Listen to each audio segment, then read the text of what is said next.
तो आज हम एक नए पॉडकास्ट में आप लोगों का स्वागत करते हैं। तो इस पॉडकास्ट में हमारे साथ हैं काशिफ और इनका नाम है मान्या शर्मा। आपका काफ़ी अच्छा स्टूडियो है बट आपकी लाइटिंग थोड़ी अजीब सी है। I am feeling blue. ऐसा नहीं है, मैं तो बिल्कुल ऐसा लगा पेड़ों के पेड़ पे ही बैठी हूं।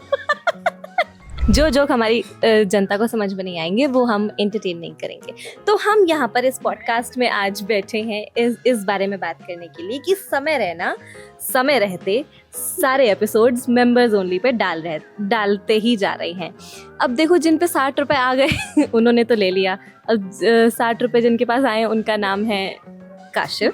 तो काशिफ ने मेंबर्स ओनली ले लिया है, राघव जुएल वाला एपिसोड भी देख लिया है और बादशाह के एपिसोड की भी सारी कंट्रोवर्सी हमें बता दी है। तो काशिफ सर, आपका क्या कहना है? मेरा एक सवाल है काशिफ। आप चुप रहिए अभी। काशिफ सवाल है। अच्छा करो। आपने ये क्यों लिया, मतलब इतने पैसे आपने क्यों खर्च किए? कुछ इसके पीछे बड़ी वजह? आप बहुत बड़े फैन है लगता है लेटेंट। जी, मैं कॉमेडी का कॉमेडी और ह्यूमर का फ़ैन हूँ। मैं आर्ट का फ़ैन हूँ। तो मैं ऐसी कोई भी चीज़ होती है तो मैं उसको ऑथेंटिक सोर्स से देखना चाहता हूँ, ना कि कहीं से डाउनलोड करके। ट्विटर पे भी मेरे पास लिंक आ रही थी कि मैंने उस पर भी नहीं देखा, क्योंकि मैं आर्ट को सपोर्ट करने वाला इंसान हूँ। तो इस वजह से मैंने पहले नेटफ्लिक्स लिया, फिर मुझे लगा नेटफ्लिक्स पे आ जाएगा, लेकिन फिर मुझे पता चला कि ये वाले जो मेंबर्स ओनली है वो मेंबर्स ओनली। तो मैं मेंबर बन गया और मैंने इतना पैसा कहाँ ही लेके जाऊँगा मैं। कितने का है वैसे? 60 रुपये का मात्र।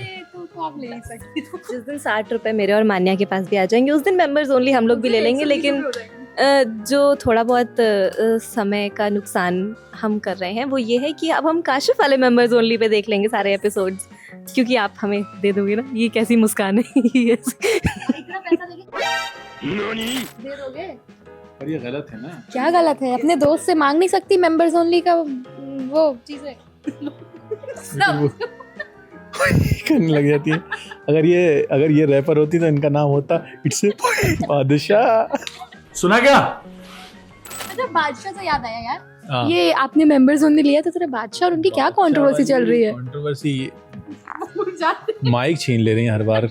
कुछ बोला था तो बादशाह से नाम पूछा कि आपको नाम किसने दिया है बादशाह, तो उसने बताया कि ये तो मैंने खुद ही दिया है। कहला मैंने तो कुछ और देखा था। तो उसके ऊपर लोगों ने एडिट करके क्लिप बना के डाला कि जिसमें बादशाह ने एक पुराने इंटरव्यू में बताया हुआ है कि हनी पाजी ने कहा कि तू यू लिव लाइक अ बादशाह। तो बस तब से फिर नाम पड़ गया बादशाह। उसके बाद तो उस पर हनी सिंह ने कमेंट करा हुआ है। मैंने ओरिजिनल रील नहीं देखी, लेकिन लोगों ने स्क्रीनशॉट करके डाल रहे हैं कि उस पर हनी सिंह ने करा मेरा नालायक बेटा।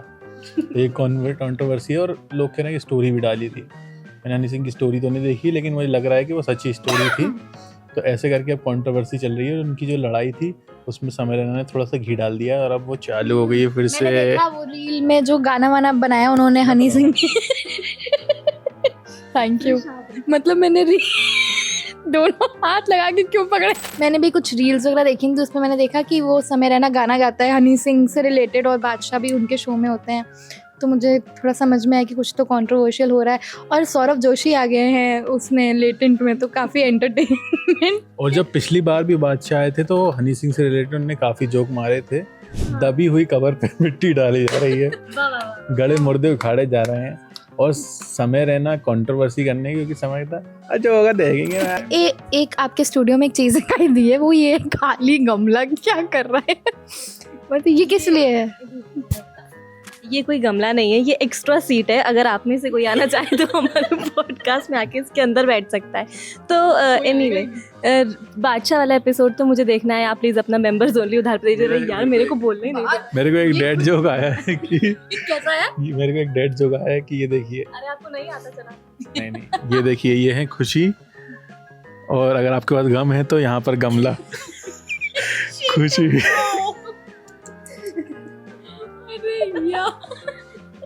मैं इनकी पेड ऑडियंस हूँ लेकिन मैं तब भी नहीं हंस पा रही हूँ। तो बेकार जोक। हमारे शो पे कुछ भी पेड नहीं है, पहली बात। और दूसरी बात, ऐसे ही जोक्स के लिए प्लीज सब्सक्राइब टू कड़क। एनीवे, वापस लौटते हैं समय रैना पर। तो समय रैना ने जो बातें कह दी हैं, जो उन्होंने पहले एपिसोड में भी जब बादशाह आए थे तब हनी सिंह पर जोक्स मारे थे, तो मुझे नहीं लगता इस बार भी कोई कंट्रोवर्सी उठेगी। इंडस्ट्री तो इसको सीरियसली नहीं लेगी, मजाक मजाक में ये भी बात उड़ जाने वाली है।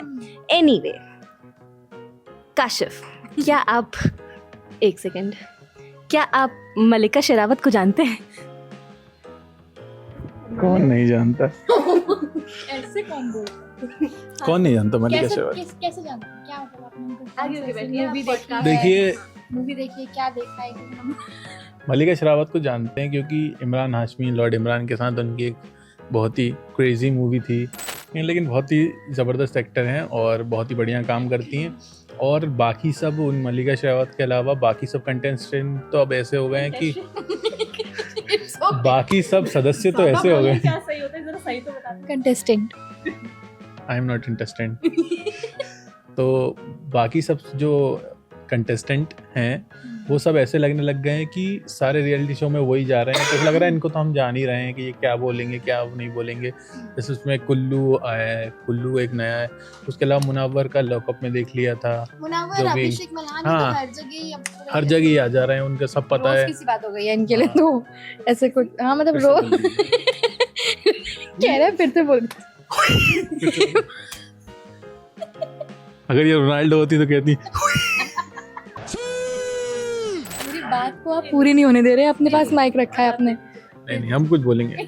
तो अभी जो मल्लिका शेरावत हैं वो एक इसमें नया ट्विस्ट लेके आएंगी, क्योंकि एक जो कुछ लेजेंड्स की लिस्ट है, जैसे कि राखी सावंत हो गई, उसके अलावा भी कुछ लोग हैं जो कि वो बोलते हैं, जैसे अभी के टाइम पे नए नए रवि किशन जुड़े हैं, उसी लेवल की बंदी है वो अलग ही लेवल की बंदी थी। वो अलग ही लेवल का बंदा था। तो बोलते ना, तो अचानक जब वो वापस आ रही हैं कई सालों बाद, तो उनको देखने में मजा आएगा। तो ट्रेटर में अगर कोई देखने की चीज है तो मल्लिका और शेरावत है। आपने उनका वो वाला बयान सुना, मल्लिका शेरावत का रील काफी वायरल हो रही है कि टॉम क्रूज उनको पसंद हाँ, करते वो हैं। मतलब कुछ भी बोल सकती हैं, वो आके वहां पर कुछ भी बोल सकती हैं, और फिर ऐसा हो सकता है एंड में टॉम क्रूज आ जाए उनके लिए। है ना, घर वाले जब आते हैं तो वो कुछ भी इम्पॉसिबल नहीं है, वो मतलब लॉर्ड इमरान हाशमी आ जाए वहाँ पर, कुछ भी हो सकता है। तो यही देखने में इंटरेस्टिंग रहेगा। उसके अलावा कुछ भी ना है, कुछ ना देखें, बस जितने टाइप का रहे रील पे ही देखें आप। हाँ, तो ट्रेटर को लेकर जो जो बातें भी इस समय चल रही हैं वो ये है कि मल्लिका शेरावत जो है वो कमेंट्स दे रही हैं, जैसे कि रिया चक्रवर्ती पर उन्होंने कहा कि जेल के बाद तुम्हारा कमबैक अब होने वाला है। और उन्होंने अपने खुद को लेकर ये बोला है कि भाई टॉम क्रूज के तो मैं वीडियोस दिखा सकती हूँ, मेरा फ़ोन होता तो मैं वीडियोस दिखा देती आपको। तो एनीवे, मल्लिका शेरावत को देखने के लिए तो I am very excited in traitors. और उसके बाद रिया चक्रवर्ती की बात करें तो रिया चक्रवर्ती भी इस बार काफ़ी ज़्यादा फॉर्म में दिखाई दे रही हैं और काफ़ी ज़्यादा मुझे लग रहा है उनको देखने में भी खूब मज़ा आने वाला है। उसके बाद अगर कोई कंटेस्टेंट है तो ऑफकोर्स कुल्लू तो हर रियलिटी शो में दिखाई देने लगे हैं आजकल, और लेकिन जीत नहीं पाए, जीत जाएंगे, हो सकता है इस बार जीत जाए। और उसके बाद अगर किसी कंटेस्टेंट का मैं नाम लूँ तो मुझे लगता है रिदा थारना को देखने के लिए मैं बहुत एक्साइटेड हूँ, क्योंकि रिदा थारना अपूर्वा की बेस्ट फ्रेंड रही हैं, तो वो कुछ बोलने वाली हैं। एनीवे, तो बहुत एक्साइटेड हूँ मैं। 13 अगस्त को ट्रेटर स्टार्ट होने वाला है। उसके बाद डेली के आपको अपडेट्स हम देते रहेंगे इस व्लॉग में। तब तक के लिए बाय बाय। अब तुम लोग भी बाय बाय बोल दो। Hi guys, thank you for watching us. कोई नहीं सुन रहा आपकी मान्य।